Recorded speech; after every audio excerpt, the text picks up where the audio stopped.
ପ୍ରକୃତରେ ଅଟିଜିମ୍ ଗୋଟିଏ କ'ଣ ମାନସିକ ରୋଗ ନା ନାହିଁ ଆଜି ଆମେ ଜାଣିବା। ମୁଁ ସଚ୍ଚିଦାନନ୍ଦ ନାଥ, କନସଲଟାଣ୍ଟ ସାଇକୋଲୋଜିଷ୍ଟ।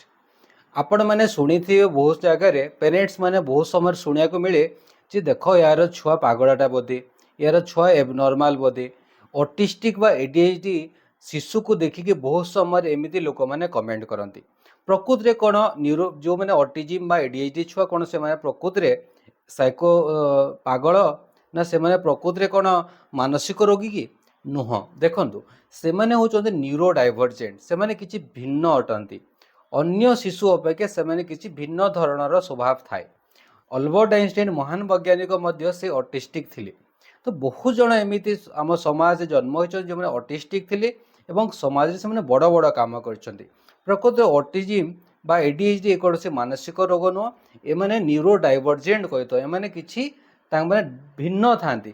ଯେମିତି ଲୋକଙ୍କର ନ୍ୟୁରାଲ ଷ୍ଟ୍ରକ୍ଚର ବା ଆମେ ଯେଉଁ ୱେରେ କାମ କରୁଛୁ, ଯେଉଁ ୱେରେ ଭାବୁଛୁ, ସେମାନେ କିଛି ଭିନ୍ନ ଢଙ୍ଗରେ ଭାବିଥାନ୍ତି। ତେଣୁ ଏହାକୁ ନ୍ୟୁରୋ ଡାଇଭର୍ଜେଣ୍ଟ କୁହାଯାଏ। ପ୍ରକୃତରେ ଅଟିଜିମ୍ କୌଣସି ମାନସିକ ରୋଗ ନୁହଁ।